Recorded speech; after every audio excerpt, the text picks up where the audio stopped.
Et si vous ratiez de nombreuses ventes à cause d'un référencement local inexistant ou pire, erroné? Dans cet épisode, on va voir que votre fiche Google peut être un formidable atout pour votre visibilité.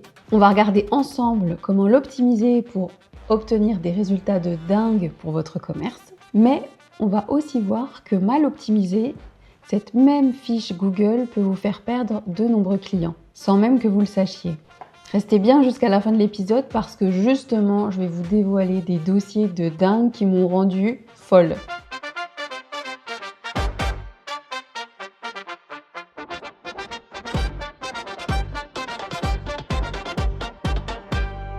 Bonjour et bienvenue dans Ça rayonne. Si vous me découvrez grâce à cet épisode, je suis Cindy, je suis experte en réseaux sociaux depuis 11 ans maintenant. Et ce podcast, Ça rayonne, c'est pour les commerçants, les artisans, les dirigeants de points de vente qui veulent donner beaucoup plus de visibilité à leur commerce grâce au digital. Attirer plus de clients, faire venir en boutique. Sans jargon, sans prise de tête et avec des actions concrètes. Aujourd'hui, on va parler d'un outil gratuit, accessible à tout le monde et pourtant sous-exploité par de nombreux commerçants. J'ai parlé de la fiche établissement de Google. Donc c'est une fiche établissement gratuite qui va vous référencer sur Google, le moteur numéro 1 des recherches en ligne. Mais pour commencer, laissez-moi vous raconter une petite histoire qui m'est arrivée récemment. J'étais en week-end entre copines à Dijon. On ne connaissait pas la ville, on avait envie de faire un brunch le dimanche matin. Qu'est-ce qu'on a fait? Bien entendu, comme tout le monde, on a sorti notre téléphone le samedi pour pouvoir regarder sur Internet où est-ce qu'on allait pouvoir aller faire notre brunch entre copines le dimanche matin. On a regardé sur Google, on a tapé bien évidemment les mots-clés et on a regardé les établissements qui ressortaient, qui étaient bien notés et bien évidemment ceux qui étaient ouverts le dimanche matin. On regarde les photos, on regarde les différents établissements, on se fait notre avis. Il y en a un qui nous paraît plutôt bien, mais c'est marqué que c'était fermé le dimanche. Donc on passe à un suivant. On en trouve un deuxième qui a l'air pas trop mal, mais malheureusement il ne prend pas les réservations. Donc ma foi, on tente le tout pour le tout, on y va à pied avec un bon quart d'heure de marche en se disant que voilà, en croisant les doigts, en espérant qu'ils aient de la place pour nous. Et en chemin, devinez sur quoi on tombe? Le premier établissement qu'on avait déjà repéré, mais qui, soi-disant, était fermé le dimanche matin. Et là, il était ouvert, il y avait des clients à l'intérieur et il y avait bien évidemment des brunchs. Le même donc qui était marqué fermé sur Google. En fait, ce qui s'est passé, et c'est ce qui se passe pour beaucoup de commerces, c'est que les horaires n'étaient tout simplement pas mis à jour. Les horaires sur Google indiquaient que le commerce était fermé alors qu'il était ouvert. Imaginez le nombre de personnes, le nombre de clients que vous perdez quand ces horaires ne sont pas à jour. Combien de clients ce café a-t-il perdu ce dimanche, le dimanche d'avant et tous les dimanches qui arrivent s'il ne prend pas la peine de mettre à jour ses horaires? Et voilà pile ce qu'un référencement local erroné peut donner. Et je ne parle pas d'une boutique en difficulté, là je parle d'un commerce qui allait très bien, où il y avait du monde à l'intérieur, avec une belle salle, une jolie déco. C'était juste des horaires qui n'étaient pas à jour. Et cette situation, malheureusement, je la vois régulièrement. D'ailleurs, ma toute première mission en 2015, c'est justement une situation comme celle-ci qui m'a accueillie, avec exactement ce même genre de dossier à traiter. Mais je vous raconte ça dans quelques minutes. Mais d'abord, pourquoi cette fiche Google est si incontournable? Aujourd'hui, quand quelqu'un recherche un commerce, il va faire une recherche sur Google. Comme je le disais, c'est le moteur numéro 1 de recherche en France et à l'international. Il peut passer sur Google et aussi sur les IA de plus en plus aujourd'hui. Mais revenons donc à Google.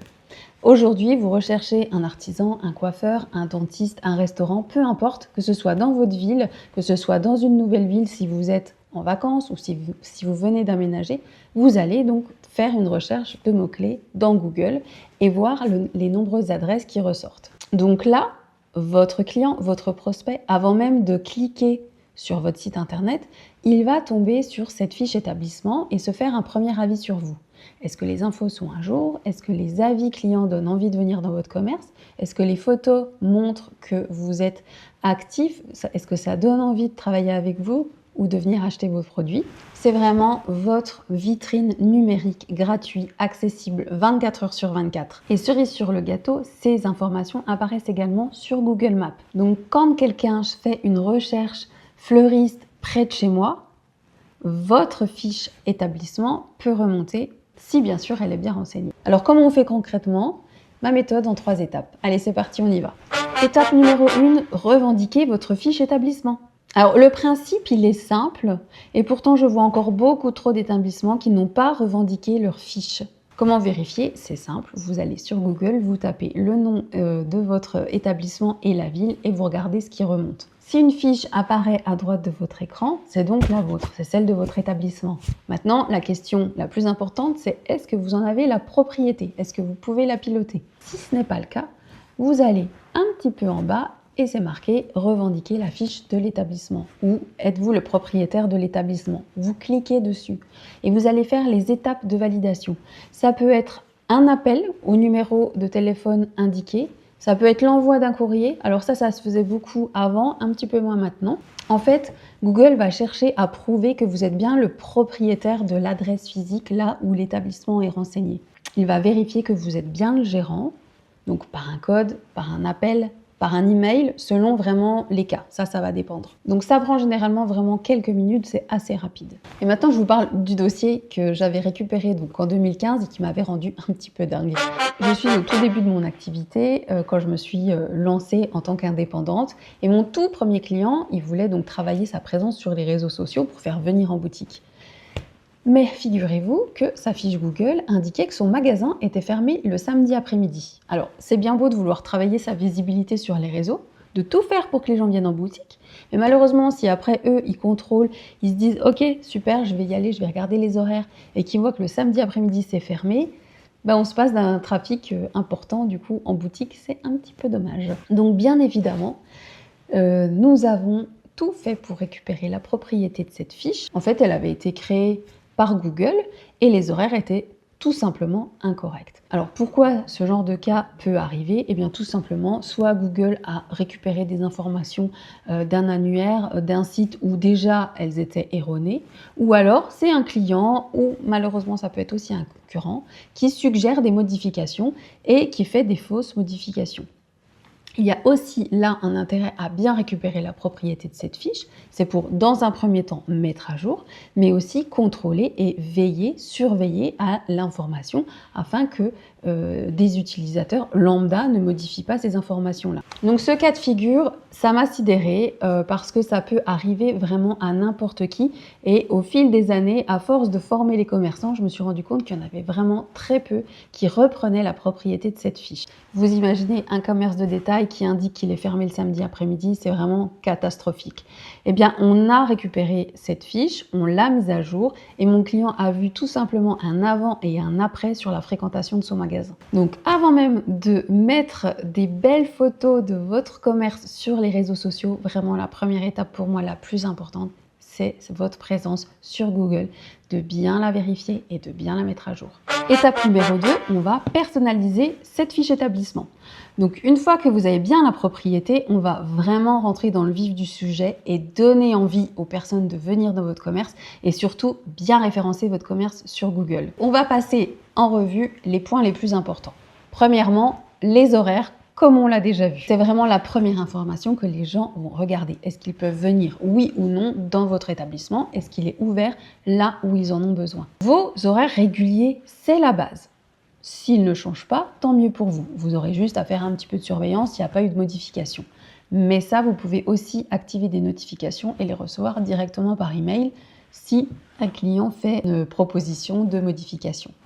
La deuxième étape sur les horaires, c'est les horaires exceptionnels. Et alors là, il y en a beaucoup. Imaginez, vous partez en vacances, on met à jour sa fiche Google. Les jours fériés, vous êtes ouvert ou pas, ou vous avez des horaires un petit peu modifiés pendant les jours fériés. On met à jour les horaires. Je pense aussi au commerce aux périodes des fêtes de fin d'année. Bien souvent, vous faites des journées continues. Vous allez travailler le dimanche, peut-être même le lundi. Là, vous avez des horaires exceptionnels. On met à jour ces horaires d'ouverture. En fait, sur votre fiche, vous avez un onglet horaires. Il y a les horaires habituels et il y a les horaires exceptionnels. Et c'est là où vous allez renseigner les horaires qui peuvent changer un petit peu du quotidien. Au moment où je tourne cet épisode, on est au mois de mai. Et en mai, il y a beaucoup de jours fériés. Le 8 mai, l'Ascension, la Pentecôte. Est-ce que vos horaires sont à jour sur votre fiche Google? Alors c'est le moment d'aller les modifier. Et même si vous êtes fermé, il faut quand même le préciser, c'est encore mieux. Parce qu'en fait, pendant les jours fériés, Google met un message de base. Ces horaires sont susceptibles d'être différents. Donc, même si vous êtes fermé, mais si un client voit ça, ça peut semer le doute en lui. Donc, vaut mieux aller dire que vous êtes fermé, oui ou non, ou vous adaptez vos horaires. Et comme ça, c'est hyper clair et transparent pour vos clients. Deuxième point important où on va personnaliser votre fiche, ce sont les photos et les vidéos. N'importe quel utilisateur peut poster des photos de votre commerce, de votre restaurant. Il vient dans votre restaurant, il mange, il peut prendre des photos de votre plat et les mettre sur Google. Alors c'est un petit peu frustrant parce que tout le monde n'a pas l'art de prendre des sublimes photos d'une assiette de pizza. Donc le problème, c'est que ça peut vous desservir. J'en ai bien conscience, mais malheureusement c'est comme ça. Google autorise les utilisateurs à laisser des photos sur votre établissement. Donc comment on fait ? Eh bien, vous allez ajouter les vôtres, et des belles, et plein, histoire de noyer dans la masse. Parce que s'il y a une photo moche, mais 10 photos bien, ça contrebalance un peu. Pourquoi faire ça ? Eh bien déjà, ça va donner envie aux clients de venir. Je l'ai dit dans l'épisode précédent, mais maintenant, dans les habitudes des consommateurs, les personnes préparent leur parcours d'achat en ligne. Elles vont aller scroller sur Internet, sur les réseaux, notamment le soir, on fait ça devant la télé. Et donc, du coup, elles ont besoin d'aller chercher de l'information, elles vont aller se renseigner sur votre boutique, elles aiment bien aller voir ce que vous faites, si vous avez des nouveautés, des arrivages. Alors, il y a les réseaux, mais Google aussi permet ça. Troisième point, la description et les catégories. Donc, quand vous allez prendre en main votre fiche établissement, que ce soit une création ou vous reprenez la propriété de la fiche, vous allez pouvoir définir des catégories d'activités. Donc là, il faut vraiment être précis. Ça va permettre à Google de bien savoir où vous positionnez et comment vous recommander auprès d'une personne qui fait une requête sur Internet. Vous pouvez avoir par exemple fleuriste, boulangerie, coiffeur. Ça va être la catégorie principale.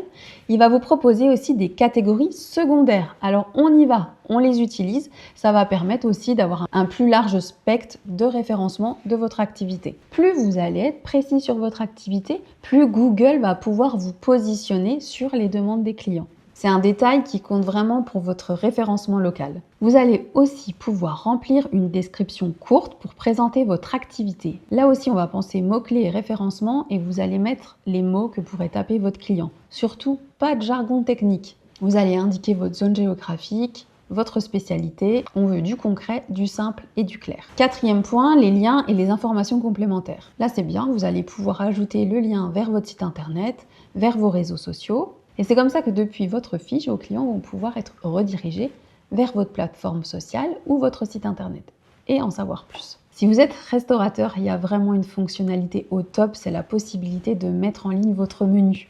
Et donc ça, c'est génial parce que même si vous n'avez pas de site internet, eh bien moi, demain, si je tape pizzeria à Nantes, je vais avoir des propositions et je vais pouvoir tomber sur des menus et faire ma commande en direct via Google. Ça, c'est génial.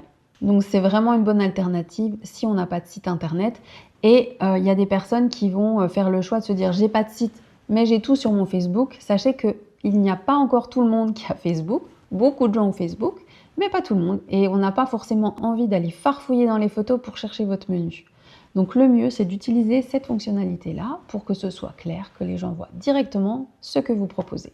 Cinquième point, hyper sous-exploité, c'est les publications, les posts. Et oui, je suis sûre qu'il y en a plein qui ne le savaient pas, mais vous pouvez créer des publications comme sur les réseaux sociaux sur Google. Ça va être surtout pour des offres commerciales, des événements.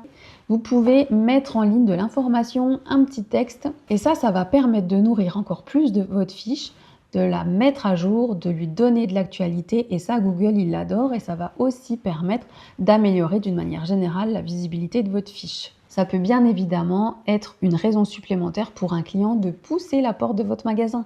Vous faites une réduction spéciale, vous avez des portes ouvertes, vous ouvrez exceptionnellement le dimanche par exemple, allez-y, faites une publication. Et c'est un signal positif qu'on envoie à Google, une fiche active valorise davantage les résultats de recherche. Maintenant, on va aborder le petit point dont je vous parlais en début d'épisode sur les intelligences artificielles. Donc aujourd'hui, les gens ils utilisent Google pour une recherche, mais ils utilisent aussi du ChatGPT, d'autres IA pour effectuer leur parcours d'achat. Ces outils s'appuient également sur ce qui se trouve sur Internet et donc ce qui se trouve aussi sur les fiches établissements Google. Elles vont s'appuyer dessus pour répondre à des questions au niveau local. Quel est le meilleur coiffeur à Lille? Où est-ce que je peux bruncher à Dijon? Y a-t-il un fleuriste ouvert dimanche matin à côté de chez moi? Elle va chercher des informations fiables, à jour, bien renseignées, et elle va aller notamment sur Internet et sur les fiches Google. Avoir une fiche complète, bien renseignée, à jour, c'est une manière de travailler sa visibilité en profondeur, que ce soit sur Google ou dans les résultats de recherche des intelligences artificielles. C'est un sujet qui va devenir de plus en plus important. Étape et dernière étape, la numéro 3, gérer votre fiche activement. Une fiche Google, une fiche établissement, c'est pas un panneau qu'on installe une fois et après on ne s'en occupe plus. Non, comme on l'a vu, c'est un outil vivant qui fait plaisir à Google s'il est bien mis à jour. Google récompense, c'est la précision, la cohérence et la régularité. Une fiche qui n'est jamais mise à jour, qui reçoit assez peu d'interactions avec les internautes, qui reçoit assez peu d'avis, ça va être un signal faible que l'on va envoyer à Google. Il va la considérer comme moins fiable. Et forcément, elle va moins apparaître dans les résultats de recherche. Comme je le disais, surveiller les suggestions des clients. Donc ça peut se faire effectivement. Un client peut apporter des modifications. Alors d'un côté, ça peut être sympa. Moi, j'ai un bureau de tabac à côté de chez moi qui n'avait jamais ses horaires à jour. Donc quand je devais aller récupérer un colis, c'était tout le temps compliqué. J'arrivais, c'était fermé. Donc les horaires n'étaient pas à jour. Dans ces cas-là, heureusement que les clients, les utilisateurs peuvent modifier ces horaires pour pouvoir aider tout le monde. Donc les suggestions, elles peuvent être prises en compte par Google, mais si vous avez bien la propriété de la fiche, vous recevez une notification pour valider ou non ces modifications. Moi, il s'est avéré que dans certains cas, je pilotais la page de certaines entreprises. On recevait des suggestions de modifications qui étaient complètement incohérentes. Donc, heureusement qu'on les surveillait et qu'on disait oui ou non si c'était valable de les valider. Et deuxième réflexe à adopter, les publications régulières. Donc, on en a parlé dans l'étape précédente, mais donc vous pouvez faire des petits posts sur l'actualité de votre entreprise. Utilisez cette fonctionnalité. Et en plus, franchement, c'est très très simple à mettre en place et il ne suffit pas d'avoir des visuels hyper bien léchés, de construire une identité visuelle ultra instagrammable. Non, vous faites votre petite photo, vous n'êtes même pas obligé de mettre des photos, mais au moins vous mettez vos actus. Si vous faites des opérations spéciales, si vous avez des jeux concours, des promotions, si vous avez des portes ouvertes, si vous faites des événements particuliers, on utilise cette fonctionnalité. Troisième réflexe, et celui qui fait grincer des dents pas mal de personnes, c'est les avis clients. Alors c'est tellement un gros dossier que je vais en consacrer un épisode spécial, donc je ne vais pas trop m'attarder là-dessus, mais ce que je vais vous dire, c'est que les avis clients, c'est le nerf de la guerre. La e-réputation est encore plus importante aujourd'hui. Il faut soigner sa e-réputation. Il faut faire attention aux avis clients. Il faut solliciter des avis clients.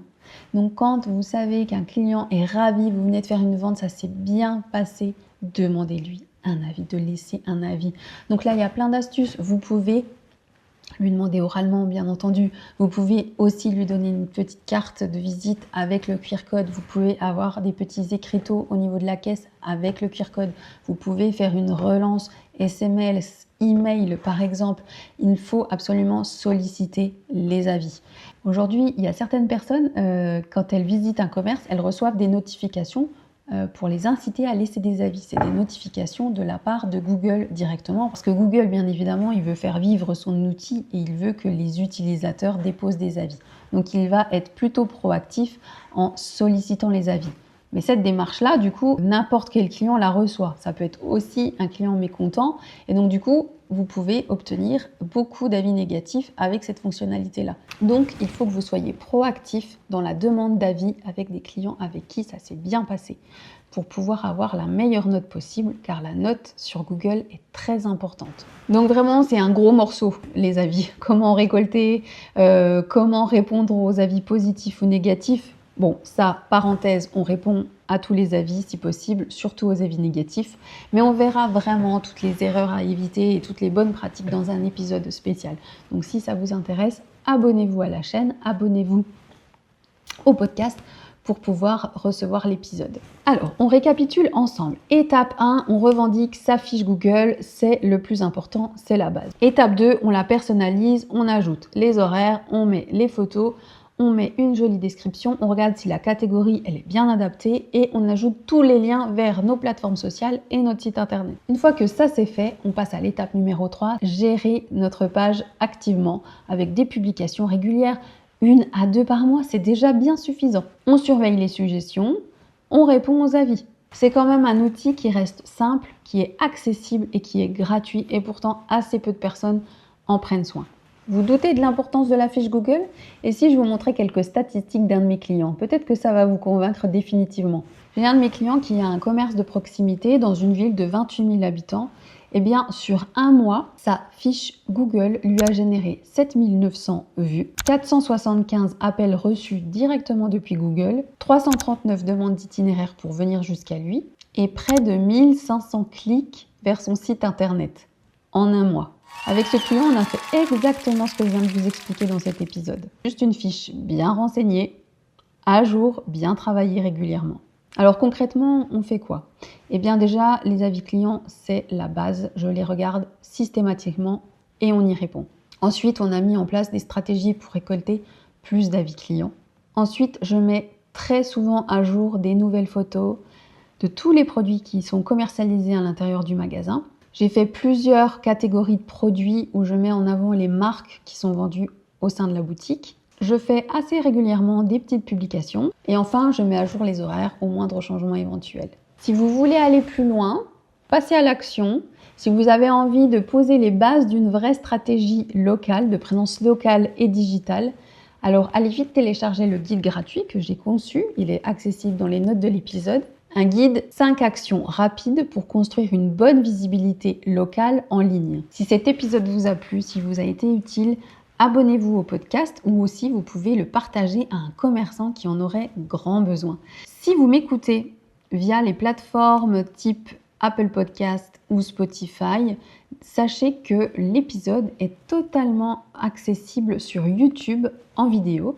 Vous allez pouvoir y retrouver les captures écran et les statistiques que je diffuse sur cette fameuse fiche établissement d'un de mes clients. En attendant l'épisode de la semaine prochaine, je vous mets donc au défi de reprendre en main votre fiche Google et n'hésitez pas à m'envoyer vos commentaires.